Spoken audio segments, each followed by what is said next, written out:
Good morning and welcome to another edition of Money Truth Moments with our very own Judy Copenbarger. How are you, Judy? I'm great, Carlos. How are you this fine Tuesday morning? It's a beautiful Tuesday morning, a little chilly, which is now, I guess we're changing seasons, I because this is the first noticed that. It's time time. for the cocoa. Yeah, totally, right? So that's a little bit of getting used to, but I love when it's cold. So this is just another beautiful day here in Southern California. And folks, thank you for joining us this morning. We have a great show for you today. Let me start by saying if you're not following Judy, please do so at judycopenbarger.com and please share out our stream. There's a lot of great information and wisdom that Judy shares with us every week. So this week, we have another great topic, folks. We have been talking about money truth guidelines for choosing products and services. And today, I'm actually going to focus on something that Judy's talked about before, and it's something called the 4-H. Judy, tell us what this 4-H deal is. The 4-H is a very special answer to a common question. And the question is, Judy, how do I find a lawyer? How do I find a financial advisor, a financial planner? How do I find someone who's going to help me with insurance, not just sell me something? How do I find, financial experts, subject matter experts that know their thing that are a right fit for me? And how do I make sure I'm not getting products and services I really don't need? So the 4-H method is the answer to that question. And what the 4-H's stand for is heart. Sorry, let's start with the top. Head, heart, hands, and how. So we always start with the head. That's just kind of the world's way. Does that make sense? Yeah, that totally makes sense. So speaking of that, so let's start talking about the very first part, the head. Tell us a little bit more about that. Yeah, if you're going to hire a lawyer, you better think there's something in their head besides rocks, right? And I can tease about lawyers. In fact, I hear all the jokes because I are one, right? I have a background in law. I also happen to be blonde. So if there is a joke out there, I've heard it. I get them all. So it's quite a predicament. But yeah, you got to start with the head. What do they know? And not just are they smart? Do they have intellect? Did they go to school? Of course they did. But what expertise do they have? It's just like if you went, you had a problem with your liver or your heart or your skin, you don't want to go to a general practitioner necessarily, especially if it's like heart. You want to go to the guy that does heart surgery all day, every day, right? You want to find that physician if you're going to have your knee worked on or replaced. You want that doctor knowing that she went to school forever. She knows what she does. She's doing this all day long. She has all the new methods, all the most relevant current information, and you're going to get the best possible knee job, right? So find someone who has the book smarts. They have just the staff to support them, and the information in their head is relevant for you. They practice exactly what you're looking for. That'll help you. That's a great way to start. Would you say that there's always this misconception too, because someone is just out of school or maybe they've been in practice for 2 to 3 years? Those are like, stay away from those people. But sometimes those people are actually smarter than the ones that have been at it for like 15, 20 years. What do you think about that? It's a different kind of smart. Now, if I was going to sell my $40 million business, I would want an attorney that's been in M&A, mergers and acquisitions, that knows how to value businesses and knows all the minutia of that. I would want the expert for something like that. If it was more of a common question, I want to have the right kind of contract for a tenant in one of my rentals. I want to make sure that I had a accident, and I want to make sure that my insurance company's doing the right thing, covering what they should if I was at fault or partially at fault. You want to have an attorney that knows the basics of those kind of things. So a younger attorney, or well, not even younger, but more newly out of school, like under 10 years in practice, would probably be okay for cases like that. But if it's the heart surgery, right? If it's the big one and there's a lot of risk and a lot of ways to go wrong, you want to navigate that carefully with experts in that area. I think lawyers at 10 years are just getting their chops. They're just getting enough experience to be able to see around the corners, to know what they need to know. Because lawyers don't know it all. Doctors don't know it all. That's why they call it practice, right?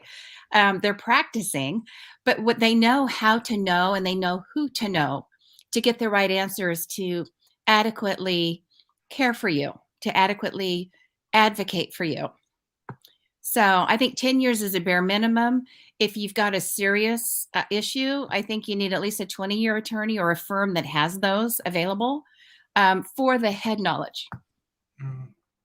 I think another driving factor that folks forget is they think because one lawyer costs a lot more than another, they always try to go for the cheaper route. And I believe that it's always you get what you pay for, right? So for trying to cut corners, it's going to cost you a heck of a lot more. I'm sure you've seen that as well too. I have, and it doesn't mean that you can't get a great attorney for less money than, $500 or $800 an hour. You can, but you just got to consider everything. I have one of my assistants is from England, and she says, "Now, Judy," this is my best accent, right? My best impersonation. Right? "Now, Judy, don't be pound wise and dollar foolish." I think that's how she says it, or penny wise and pound foolish. I think that's it. Don't be penny wise and pound foolish. And we say that, penny wise and dollar foolish. Like, don't save a couple pennies and have it cost you way more at the other end. Right. But it doesn't mean you have to buy the most expensive one either. It's true. Yeah. So, folks, thank you for joining us this morning. We are here talking with Judy Copenbarger today. Our topic has been Money Truth Guidelines for Choosing Products and Services. We're discussing today the 4-H. What is 4-H, right? We just covered one, which is the head, the intellect, the credentials, all of that good stuff. So please make sure if you just joined us that you watch the beginning of the show so you know exactly where we are. And we're going to move on. So we talked about head. Let's talk about the big one, the heart. For me, it's the big one. The heart is where they're coming from, their perspective, their philosophy, their values. This lawyer is a person, or these lawyers are people. So what is it that they believe in? Are we aligned? Do they get me? Do they get my family? Do they get my business? Do they get what I'm trying to do here? Or are we conflicting with our values? Doesn't mean one's right or wrong, but if there's a conflict, it feels like it's work. Like we're always like pulling them to get on the same page, and usually because there's an underlying difference in values or basic beliefs or experiences. So you want to make sure that that heart is aligned. If you love dogs and you have a lawyer that hates them, that might come up, right? That's kind of a silly example, but it could be that, you really value marriage and through thick and thin, you're going to make it work. And then you go work with a family law attorney that is on their fourth one or fifth one. It doesn't mean that divorce or remarriage is bad, but there just might be a difference in values. Right. If you value charity and making a difference in the world and having an impact, and they think, you got to live in the biggest house on the hill with the reddest, fastest car, there might be a conflict in values of how money is dealt with. So you want to make sure there's an alignment with the heart. That's important, and it'll save a lot of stress if you get the right one. Excellent. And folks, something that I want to kind of jump into now, and I think would be a great way, is for Judy to talk about. Tell us what's on your website, because we've always talked about kind of wait till the end of the show for the resources. But before we move on to the next couple of things, I want folks to also know that what resources are available for them, especially on your website as well, too. Of course, love to. So at judycopenbarger.com, there are some articles there. There are some videos that you can just, click and play. There's also access to our online program, and it's called the Money, Truth, and Life Online Mastery Program. And it has information like we're discussing today, but it also has a lot of basic knowledge. And it's a great way to get yourself informed if you have a financial issue, if you have an insurance issue, a legal issue, like you're thinking about your estate or selling your business, or should you have a will and what kind, right? So it gives you information on investments, stocks, bonds, 401ks, 403bs. What's the difference, right? IRA, traditional versus Roth. What's the difference? How can one impact my life maybe in a different way than another? So you'll get the basic knowledge that you need there. And then it gives you the relevance. Like, how do I use that information to make my life better and help my family be in a better position for our financial future? It's all there. So you can watch those videos. It's designed to be covering all 5 pillars of finance. And we're covering one today, a little bit with legal. That's one of the 5. It's one of the protective ones. And it covers all 5 pillars. And each pillar area of finance has classes designed for you to have all the education and information you need to do better, navigate better, and also ask the right questions and avoid mistakes. Excellent. Folks, you've heard it. Again, if you're not following Judy, please do so. Take time to go through the website. Also want to mention that on her website, there's a ton of videos that'll lead you to her YouTube channel. It has got a lot of great content, a lot of great topics that I think are very informative. And it, you know, some of them are 5 minutes, some of them are 10 minutes. It's just, it'll be worth your time. I guarantee it for sure. All right, Judy. So let's get back to talking about. We talked about the head. We talked about the heart. So let's talk about the hands in the 4-H process. The hands. What do they do? What method do they use? How do they implement what they know? So if you're looking for an attorney, let's think about someone who has the breadth that they need in the law. They have the right geography. They have the right access to the courts that you need. They have the right staffing. They have the right communication. You know, one common complaint about lawyers is there's a lack of responsiveness. They don't call me back. It's been 3 days. Is anything happening? What's going on with my case? So you want to make sure their hands, the implementation matches not only their heart, but their capability mentally, intellectually. Like, what can they do? How do they do that? You know, do they do what they can or should, or do they just have the capability? So make sure their hands match and are in alignment with your expectations. And feel free to ask them, how do you respond? Who is my contact in the office? How soon can I expect calls back and responses to my mail? So it's okay to ask those things so you can set an expectation and then hold them to the expectation. Excellent. Let me also ask you this. So, as far as doing that, and how do you, what are some traits or some things that you look for, especially when you're trying to connect? Let's just say we haven't even gotten to part 4 yet, but as we're talking about this, we talked about the head, we talked about the heart and the hands. So, what are some things that we should pay attention to when we're I guess, interviewing a lawyer, right? I mean, I can't think of a better way to ask that.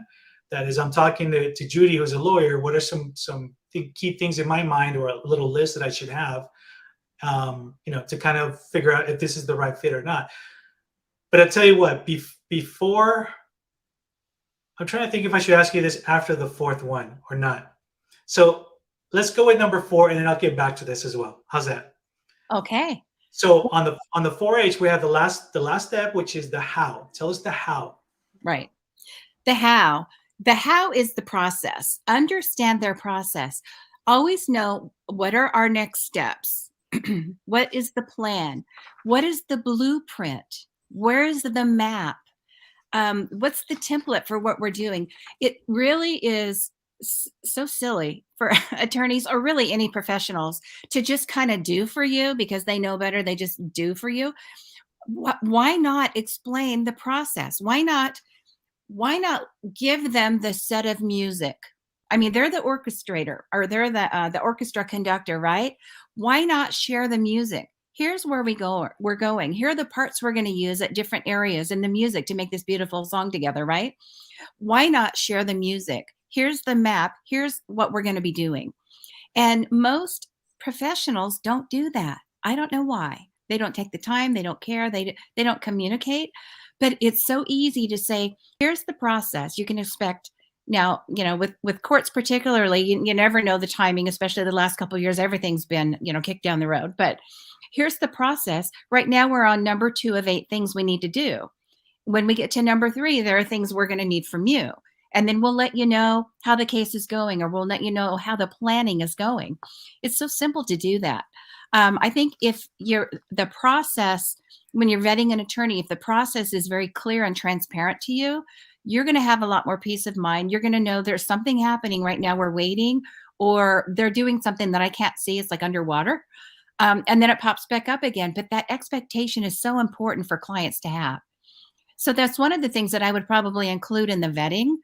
Another thing that I wanted to share with you is, when we're looking for like the head smarts, don't hire the attorney necessarily that has the big billboard, that has the biggest ads. You see them on TV every day. That's the firm that does this.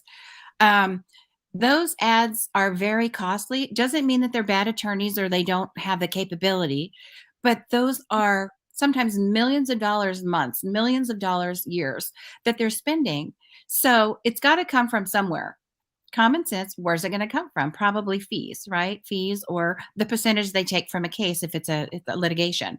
So you want to make sure that you're not hiring for that because they're popular. Or I've heard them, they were back in the days in the yellow pages with their full page ad, right? Don't hire for that. You want to hire for these other H's. That's just one thing. Doesn't mean you knock them out of the running, but don't hire for that. Another thing that you can do if you are interested in due diligence is go to the, if you're in California, it's CalBar. So go to the bar association in your state, and every lawyer has to have their information in there. If there's been any complaints, how long they've been in practice, where they went to school, there's information that you can learn about them and their practice. Have they done extra education, in some specific area? Is there a Better Business Bureau complaint about them? I mean, that would be a red flag to me.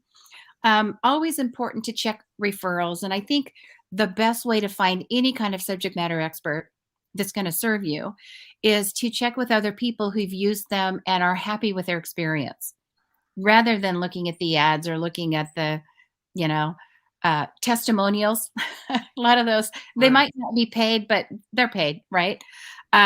So make sure that you dig a little deeper when you're looking for an attorney, especially if it's a high exposure kind of a case. Make sure that you've got, you know, some due diligence under your belt. I think referrals is always best. And then go through the H's. With every single one, go through the head, the heart, the hands, and the how, and then ask some of these questions. And there might be values to you that are more important than me. For me, responsiveness is a big deal. I want to know where we're going, where are we in the process, what are you doing? Are you doing anything? I want to know that. You might have other values, like they love dogs, whatever it is, make sure that you ask that. It's okay to ask that. And always know when you're going to get a bill, how the bill will be calculated, and what they expect in terms of your responsiveness for payment. So that's great information. I'm really glad that we've been talking about this, folks. If you're just joining us, you have to watch the beginning of the show. We've been talking about Money Truth guidelines for choosing products and services. More importantly, we're talking about how to really choose an attorney based on the 4H that Judy just described, which is head, heart, hands, and the how. So I'm going to go back to something that I wanted to ask you a little earlier, and then again is I'm going, first things first, we all know that the attorneys can be a little intimidating, right? Especially because you're going in there, you don't know the law, much like in other subjects that we talked about. So that's why you're reaching out for them. But if I'm sitting down with an attorney for the first time and to talk about my part of the legal pillar we're talking about, what are some key things that I should be prepared to ask? I mean, you covered some of this already. What are some key things that maybe I should be paying attention to as a red flag potentially, right? And how do you know that there is this one person that possesses all of these 4H factors, the real deal. You know what I mean? I know it's a lot to throw at you, but if you can break that down for us a little bit, Yeah. Well, let me get out my little crystal ball. It's hard to really know. I'm asked this often. How do I know my financial advisor is really for me? How do I know my lawyer is really going to do a good job and advocate for me and be my hero, be in my corner? And you don't know. These are things that you can do to kind of reduce your risk. Getting a referral, making sure that they have, practiced in a while and they've got a track record. You can look at court records too. I mean, there's all kinds of ways if you want to do the deep dive to see what they've been up to and how the cases have come down on their side. Now, in my world, the financial world, most of the work that I'm doing deals with clients on a planning basis. So it's not that we're trying to avoid a problem in court or sue somebody or defend ourselves from a lawsuit with contracts or with an accident or something like that. We're in the planning mode. And so for us, it's really important for clients to know exactly what's next. What do we have to do? How long will it take? What's it going to cost? What's the impact going to be on my business or my family? How will I benefit from doing this work? Is it worth it? Right? So those are the kinds of things I want our clients to be very capable of knowing. and very well aware of. Also, I want to make sure that folks understand something too, and we've talked about this before. So, I think you really have shown us that you have that 4-H factor with you and everything that you've talked about. Even though we talked about the legal, we talked about the finance stuff on there too. But I think it's important for folks to know as to why you're doing this every Tuesday. Why are you putting out this information out there too, right? I think sometimes people have this misconception that this is a sales pitch for this is a sales pitch for your website, and it's not. And I want to take the last portion of the show for folks to really, for you to kind of remind folks who Judy Copenbarger is and why Judy Copenbarger is doing this. Yeah, that's a great question. That's a heart question. That's a heart question. Well, let's just go head to toe, right? So for me, if I was going to analyze myself or vet myself, I would say my head, what intellect do I have? What credentials do I have? What do I know in my head, right? Well, I have a background in law. My husband and I attended law school way back in the, do I have to say? No, you're good. We graduated in 92. Don't do the math.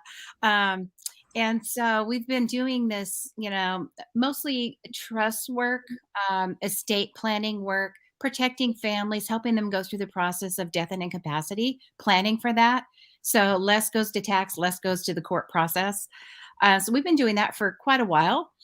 So I have that background, a lot of tax in my background. Actually, in law school, I minored in tax. So I have that. It's not a degree, but it's like you have a major or a minor.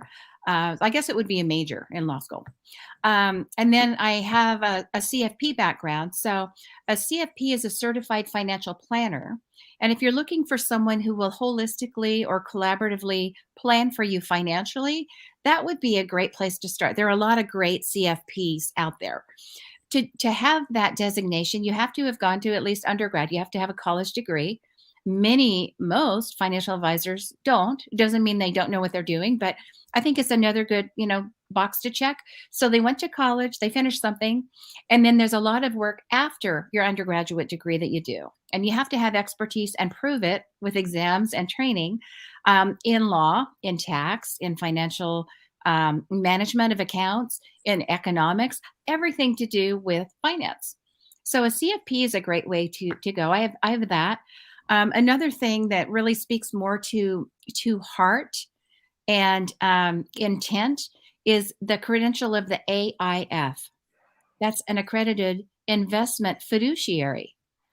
So this has to do with when you're investing your money, when you're buying a product. We talked, the big question was, how do you choose products and services? Right. Well, if you are working with a fiduciary by law, and you have to prove it, there's audits, you have to, as a fiduciary, you have to provide the best possible advice by looking at all the options for your client. You can't just sell them something that has a high commission or a commission at all sometimes. You have to do the best for them, and then in writing, prove it. For every move you make, every recommendation, every bit of advice is supported by documentation of this is why it's the best advice and why I recommend it and why they're taking that advice.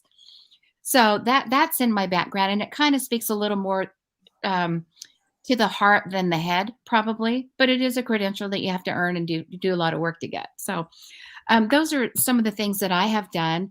In a few weeks, I'll have an MBA. I'm an MBA candidate, but I'll be completing that work, which really helps me serve better my business clients. So for the last few years, I've been learning what they know already in business to help them with valuations and mergers and acquisitions, and just understanding how they can better equip their company and run them. So that's the head part. The heart part, I love the idea of legacy. I love the idea of helping other people, of giving our children a great start where they can kind of start where we are going to finish. I love impacting the lives of other people, whether it's spiritually, physically, financially. It's kind of been my world. Making people's lives better, even if it's, someone who's making me a sandwich at the sandwich shop at the deli, right? Making their life better because I was in it, because we cross paths, even if for a moment, their life is better because I was there. That's legacy. And that's really a lot of why I'm doing what I'm doing now. This is 40 some years of figuring out how to communicate with clients, how to serve them best, how to leave them better than I found them, with marital harmony, with family harmony, where it's not just about the money. I mean, sure, we're doing financial things, making decisions together, but it's not just about the money. It's about what the money does for them in their life and for their family and for the world. So that's part of my heart and my legacy. The hands, the capability, the capacity. I call them handlers, wranglers. I've got several people, many people on my staff that tell me where to go and what to do so we can get all the work done. Because I tend to go squirrel, squirrel. I tend to do that. So they are so capable and so knowledgeable to help me serve clients and bring every progress meeting to this amazing moment where they get it and they get that we get it. I have the best staff on the planet. They're just wonderful people. And then the how, I talked about a value for me is knowing what's next, step by step, plan of action. We use what we call a GPS, greatest probability strategy. And it's a list of what needs to be done by when, by whom, for everything financial. And so even if there's an action that needs to be taken 3 years from now, it's already documented. We don't have to think about it or wake up in the night worrying about, oh no, what about that thing? We just go to the GPS and it's right there, it's handled, and we know who's going to take care of it. So that's a little bit of my head, heart, hands, how. And it's not for everybody. The way I do it is not like, an advisor down the road or an attorney down the street. It's going to be different. So we're very careful in our firm to choose clients, to make offers to clients. And it's a finite group anymore. We don't have thousands of clients anymore. It's just, our favorite people on the planet, that we serve them well, and they know what's coming and they know what we're going to do, and their life is better. The difference they're making in the world is more profound. Their families are secure. And that's a little bit about how I would vet myself through the H's. I hope that's helpful. Yeah, absolutely. And I really appreciate you sharing that, because I want folks to really understand your purpose. And folks, what you see is what you get. Judy is the real deal. And I'm not just saying that because we're here on the show. I mean, you've heard her. This is really coming from her heart. And she went through the process as well, too. But I know we're running a little bit out of time, and it's time for our favorite part of the show.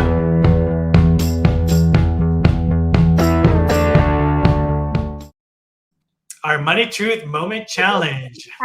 What are we doing this week? All right, this is your challenge. So we're focusing this week on the legal subject matter expert, finding a lawyer, dealing with the right kind of person. And I didn't say it, but I would rather you choose a lawyer than a paralegal. There are a lot of paralegal groups out there or you go online and click and you get your document. I'd steer away from that. And for many reasons we can talk about in another segment. But the first thing, you're going to do 3 things in your challenge. And I want you to be up for the challenge. This is the relevant part. I mean, you can learn stuff all the time and you make notes and you put the notes on the shelf. But when you take information and apply it to your life right now, that's when you get the benefit. So the first thing is think about your legal life, maybe about the planning part. Do I have a will? Do I have a trust? Do I have a corporation? Do I need it? Maybe I have one I need to get rid of, right?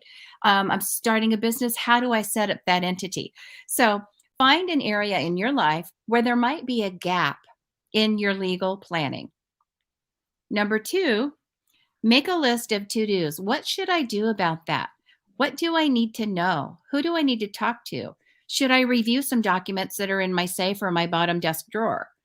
What do I need to do? Have I written down passwords and how to access information if I don't make it home? Something happens to me.